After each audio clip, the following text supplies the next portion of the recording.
Okay, this will be a video about the Vicki Morgan scandal from 1983. This was the biggest sex scandal of the 1980s, one of the biggest political scandals of all time, and it's really not talked about much. It's kind of been forgotten with time, but this is an absolutely wild one. And this one really kind of checks off all the boxes you could want in a really good mystery. There's a whole bunch of sex, orgies, powerful politicians, mysterious deaths, and even some hypnotism thrown in for good measure. So this one really kind of checks off all the boxes and is definitely a wild story. If you've been following my channel for a while, you may know that this was one of the very first videos I did was a video about the Vicki Morgan scandal. That one was only about 10 minutes. I've always been fascinated by this case. I've continued looking into it and learned so much more about this case. So I wanted to make a longer video because a story this crazy deserves like a really comprehensive deep dive into it. So we'll go ahead and get started here. One of the main people in this story is this guy, Alfred Bloomingdale, and he was from the family who founded the Bloomingdale's department store chain. So he was very rich from inheriting a ton of money, and he also started up the Diners Club card way back in the 1950s. So this guy was really rich, and he was also very powerful because he was a very close associate of Ronald Reagan. So Alfred Bloomingdale lived in California, and Ronald Reagan, he was one of the people who helped Ronald Reagan get elected governor of California in the late 1960s and early 1970s. And then he was also a part of what was known as Ronald Reagan's kitchen cabinet, which was a group of very powerful, very rich people who were kind of like his inner circle. And his wife, Alfred Bloomingdale's wife, Betsy Bloomingdale, was actually Nancy Reagan's best friend. And so this whole kind of Vicki Morgan scandal started in 1968 when she was only 17 years old. And Alfred Bloomingdale spotted her at a restaurant, approached her, and he was 54 at the time. So there was a bit of an age difference there. And he said to Vicki Morgan that he needed a tennis partner for his daughter and asked her if she wanted to, play tennis with his daughter. And this Vicki Morgan was described as just an absolute knockout, just stunningly beautiful. Her story was kind of a winding tale. She had a son at 16 and dropped out of high school. And then she moved to Hollywood at 17 to try to make it big and left her son back at home with her parents or her mother. And so she moved to Hollywood at 17 to try to make it big. And then shortly after that, she met Alfred Bloomingdale. And what Alfred Bloomingdale was really interested in was not a tennis partner for his daughter. He was interested in sex. And later on down the road, Vicki Morgan told all these crazy stories of what she got caught up in because Alfred Bloomingdale had what was described as a sex dungeon in the basement of a house. And he was into all this crazy stuff like whips and chains. And he would always order prostitutes. And he had a whole bunch of powerful friends that he would invite over as well. So this really was described as just like this sex dungeon of his was described as this like massive orgy where all this crazy stuff went down. And this whole thing went on for a decade. Vicki Morgan served as Alfred Bloomingdale's mistress for over a decade. And where the story really starts to take off is in August of 1982 when Alfred Bloomingdale died. And after he died, Betsy Bloomingdale, Alfred Bloomingdale's wife, found out about this whole affair he was having with Vicki Morgan. And up to that point, up to his death, he was paying Vicki Morgan $10,000 a month to serve as his mistress and participate in all these sex orgies and wild parties.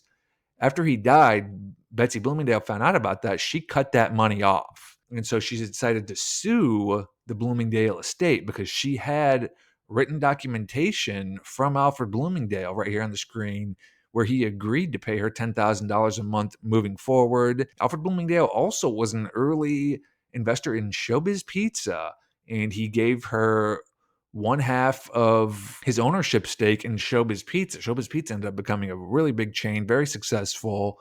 And this whole kind of thing, this whole lawsuit was kind of viewed as almost like a joke by some people because this Betsy Bloomingdale was like regarded as like the ultimate high class, elegant lady. She was notorious for throwing these like super elaborate, stylish parties that were like very, very classy, and just really known as like the epitome of elegance. And suddenly she was faced off against Vicki Morgan, who, wasn't exactly known as being elegant or anything like that.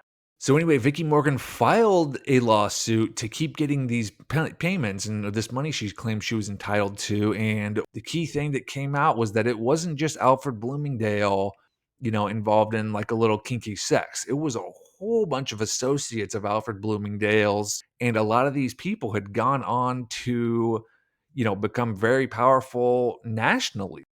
And so anyway, during Vicki Morgan's testimony, all the details of these crazy sex parties started coming out. She wasn't naming names yet. And in order to kind of like fund this lawsuit and pay her lawyers, she sold everything. She had a whole bunch of jewelry, a fancy car, all these nice clothes that Alfred Bloomingdale had given to her over the years. She sold it all just to pay her lawyers and basically wiped herself out. And then she ended up losing this lawsuit and was basically left totally penniless, didn't know what to do. So she decided that she was going to write a tell all book that just laid out the whole story, name names. And she has a quote about this book she was working on. She said, "It will make Watergate look like play school." So she was getting ready to just blow the lid off of all this crazy stuff and who was involved in all these crazy sex parties. And then right after that, right as she was working on her book in July of 1983, Vicki Morgan was murdered. She was only 30 years old, and her head was bashed in with a baseball bat one night. And her roommate, Marvin Pancos, was arrested for the murder. There's just this whole story of him killing her has just a million holes in it. They were roommates in a Studio City townhome. They'd moved together because both of them were kind of hard up for money. And, basically the official story is that one night Marvin Pancos just went crazy and decided to bash her head in with a baseball bat. Pretty convenient that this happens just as she's writing this tell all book. And it really does. Once you look into this Marvin Pancos thing, I mean, it really seems like this guy was just totally freaking railroaded and framed for this. The official story is just almost ludicrous. He showed up to the North Hollywood police station at 3 in the morning on July 8th, 1983. And he just walked up to the front desk clerk and he said, "I just killed someone." He gave this rambling, like 10-page confession that like made no sense, like contradicted itself multiple times and really made no sense. But an officer was dispatched to the townhome they shared, and he found Vicki Morgan's dead body there. The place was just covered in blood. There are a million things about it that don't make sense. When Marvin Pancos showed up to the police station at 3 in the morning, there was no blood on him anywhere at all, despite the fact that he'd just supposedly bashed someone's head in with a baseball bat and just gotten blood everywhere. The crime scene was absolutely covered in blood. The bloody clothes that he would have been wearing, well, he beat her head in with the baseball bat. Those bloody clothes were never found. No one knew what happened to them. And there were also no fingerprints on the bat. His fingerprints were not on the bat. And the time frame of what happened the night he confessed also makes absolutely no sense. He supposedly killed Vicki Morgan at the townhome they shared at 4171 Colfax Avenue, and then went to the North Hollywood police station, which was 3 miles away. And that's where he walked up to the front desk clerk and said, "I just killed someone." His car was still parked at the Colfax Avenue townhome they shared, so he didn't drive there. He couldn't have walked because the time frame doesn't add up. Her estimated time of death was 2 in the morning, and he confessed to this at 3 in the morning, so there was only an hour difference, and it was an hour walk to get there. And so he would have had to do all this stuff, wipe his fingerprints off the baseball bat, get rid of his bloody clothes, get rid of them to such a good extent that no one ever found him, even though there was a big search for him. He would have had to wash up and get all the blood off of him, which would have taken a while.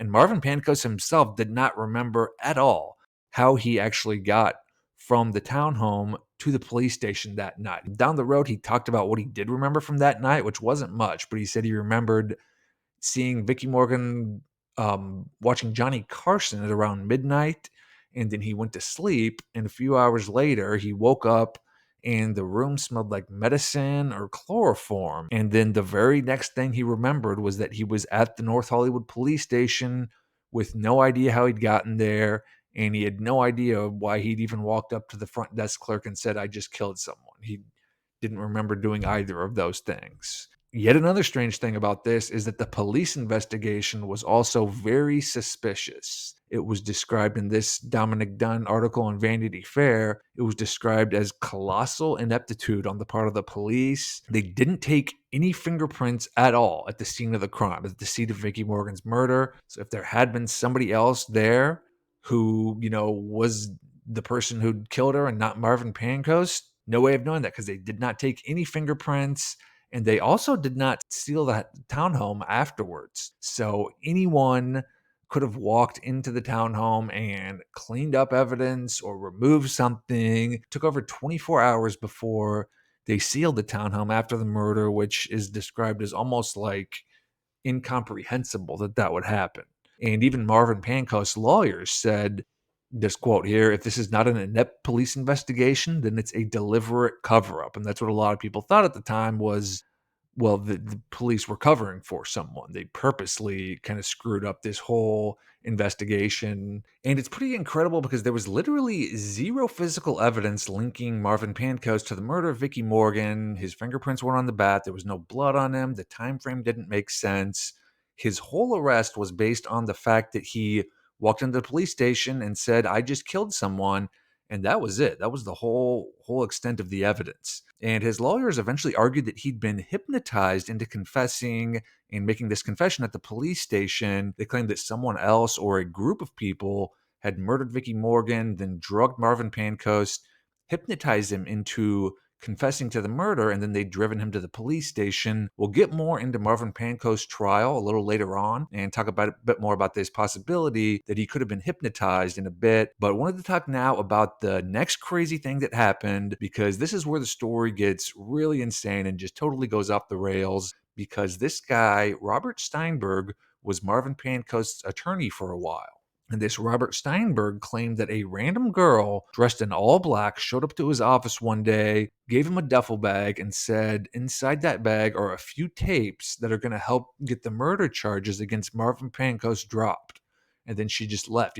Robert Steinberg didn't know who this girl was, but he watched the videotapes, and they were sex tapes of scenes that were filmed in Alfred Bloomingdale's sex dungeon. According to Robert Steinberg, these showed a lot of powerful people doing some really nasty things. And this was a massive, massive deal because it revealed that not only did Alfred Bloomingdale have this sex dungeon where all this kinky, crazy stuff was going on with him and all his buddies and, prostitutes and whatnot. Not only did Alfred Bloomingdale have this sex dungeon, he had the whole thing wired with hidden cameras, and he'd filmed everything that had gone on in there.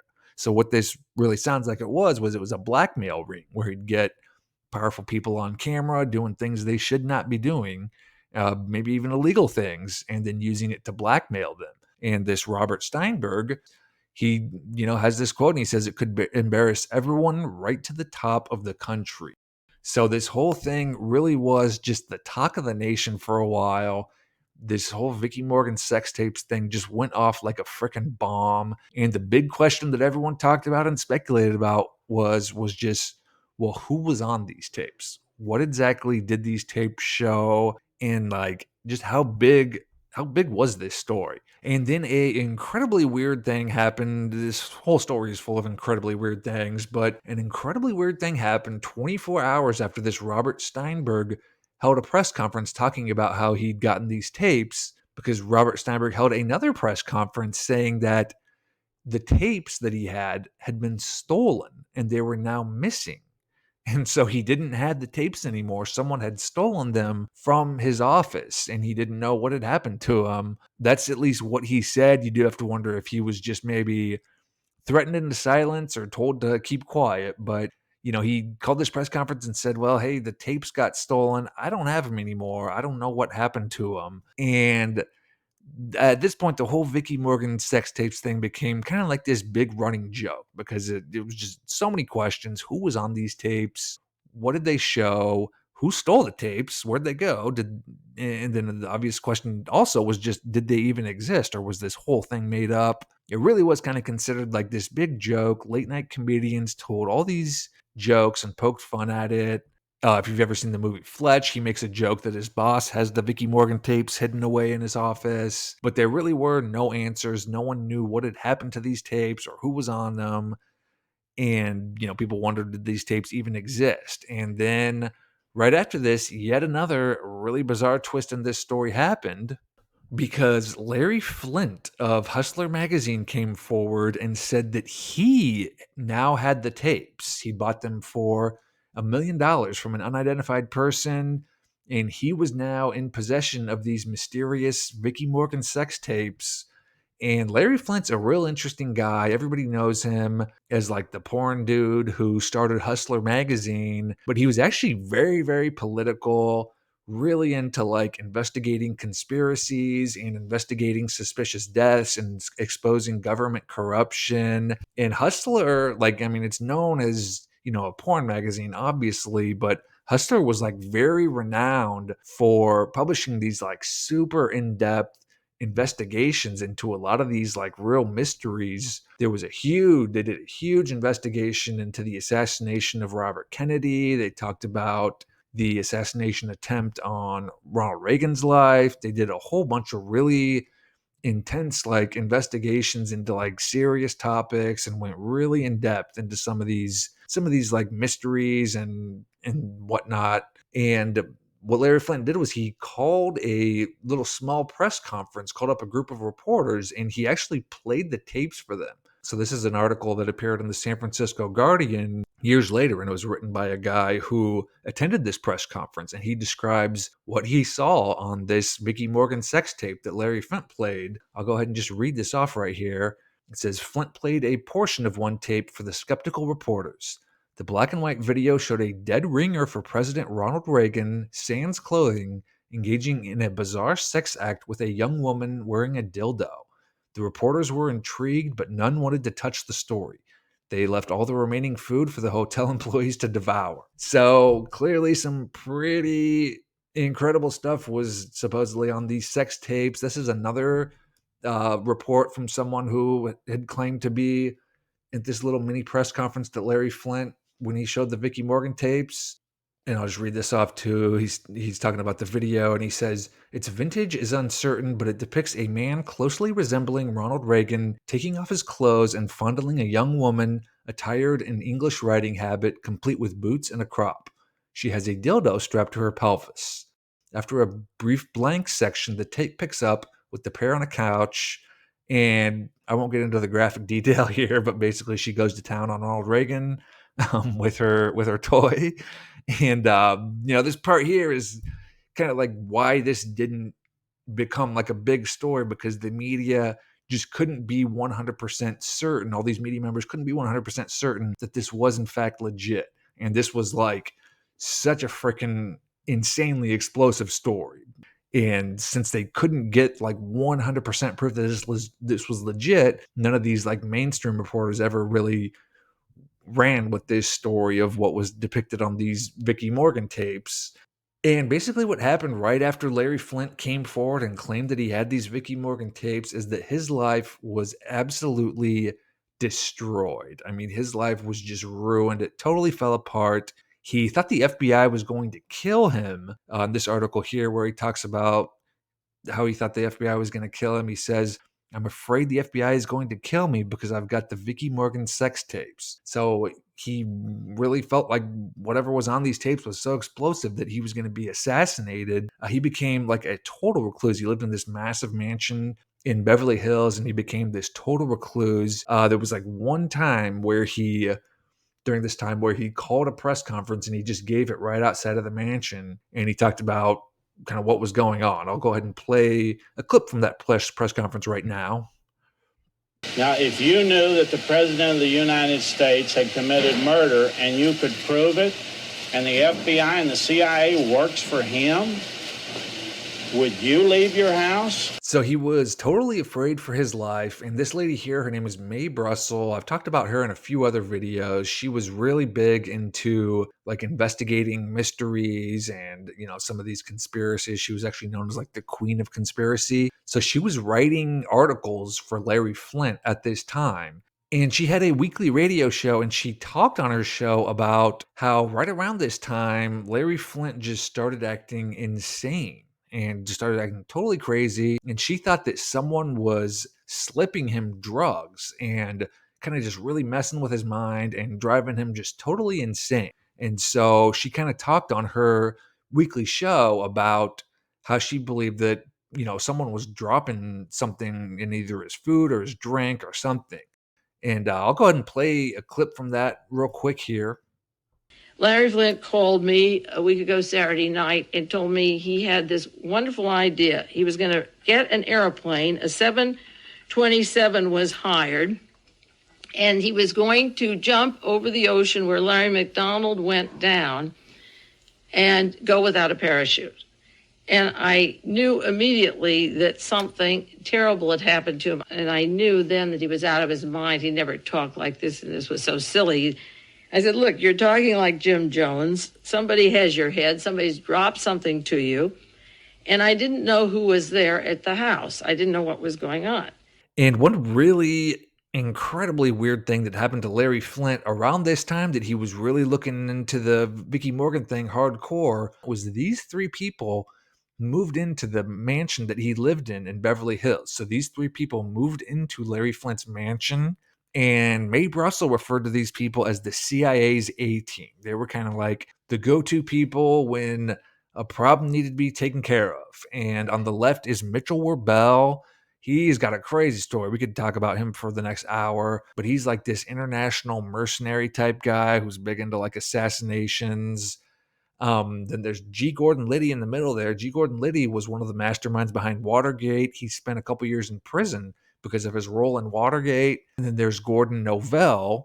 And he's just kind of like this real mysterious guy who always seems to be involved in all these mysteries over the years. Most people, Jim Garrison in particular, was convinced he played a major role in the JFK assassination. Some people have even speculated that he was the umbrella man in the JFK assassination.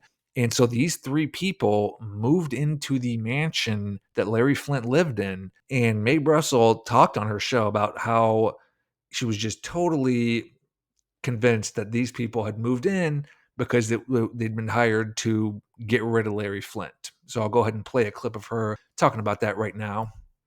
The agency moves into his home, and he is like a virtual prisoner inside of his home, prepared to die. This is the American tragedy. And then Mae Brussel also claimed that these three people who'd moved in were the ones drugging Larry Flint. They were slipping him drugs, driving him totally crazy.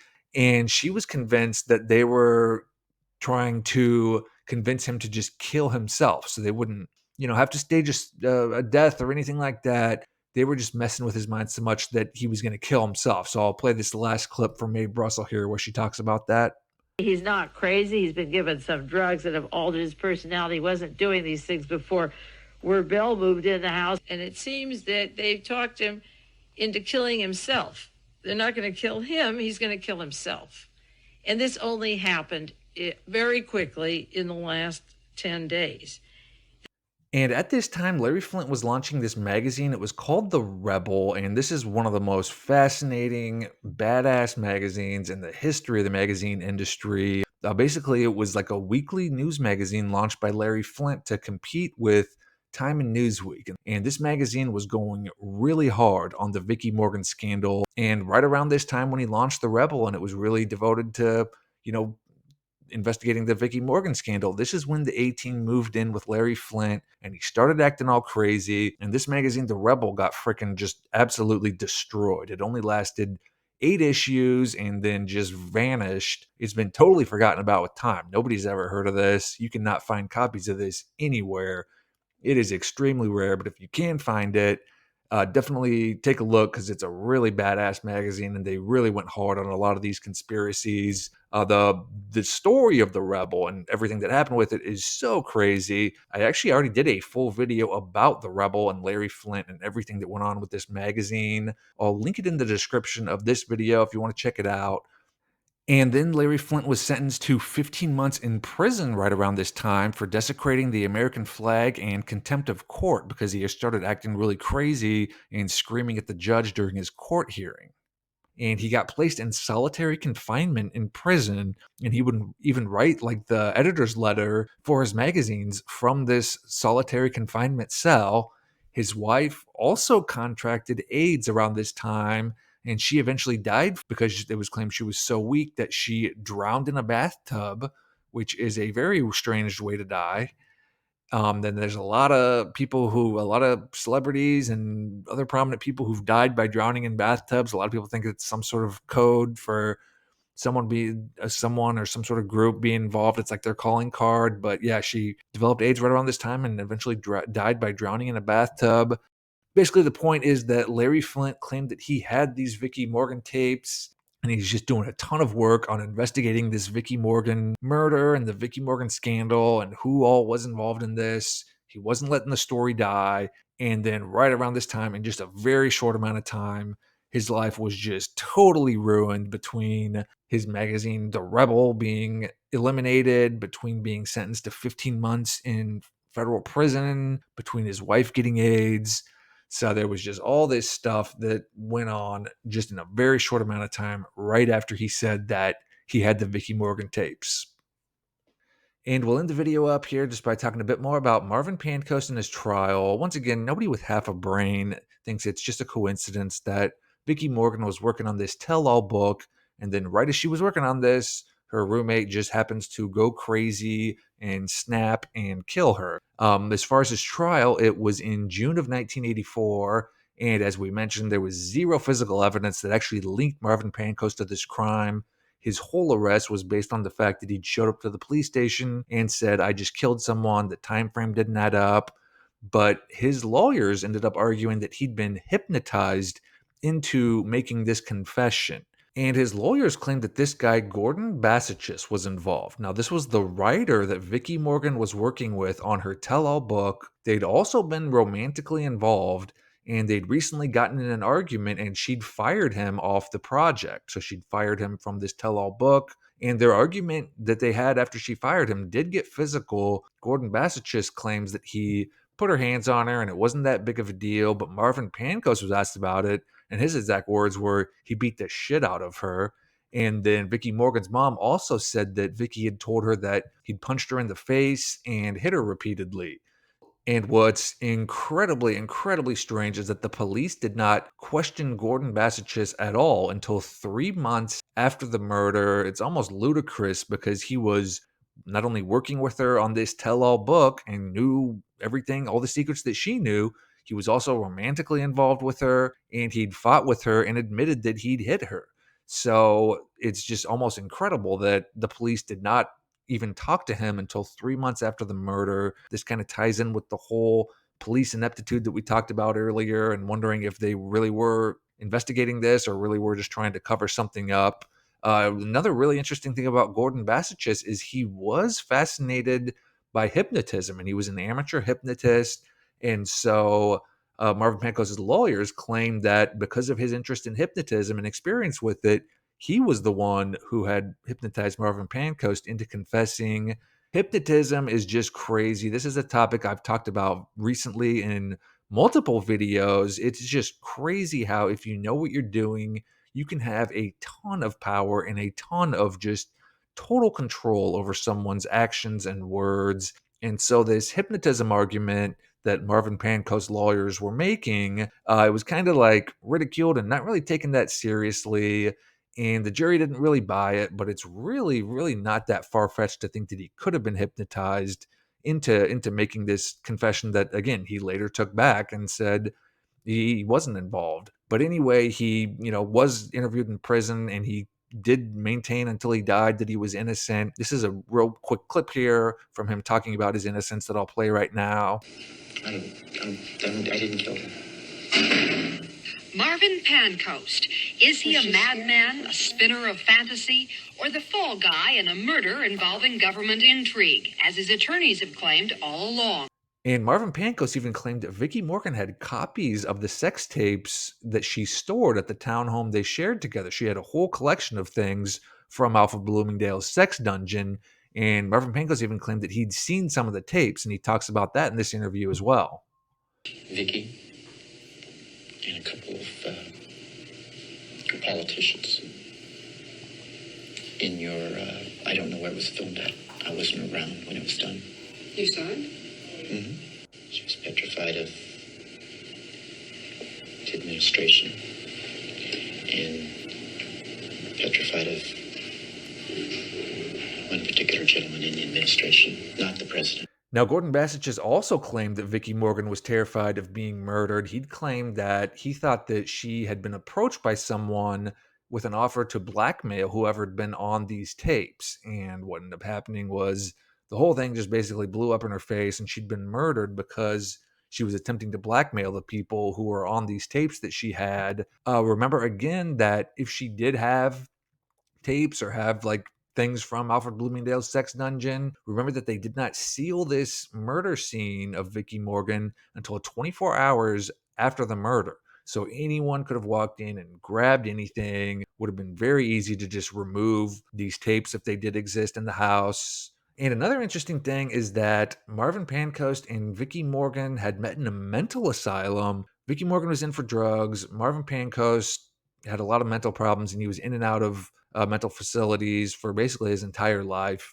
And interestingly, at one point, he was given a job at the William Morris Talent Agency after he was released from a mental asylum. First up, that's pretty weird to just get a job like that right after being released from a mental asylum. You got to think that a job like that's pretty desirable. You would think there'd be a ton of actors and writers and people looking to get their foot in the door who would want a job like that. But somehow Marvin Pancos did get this job in the mailroom at the William Morris Agency.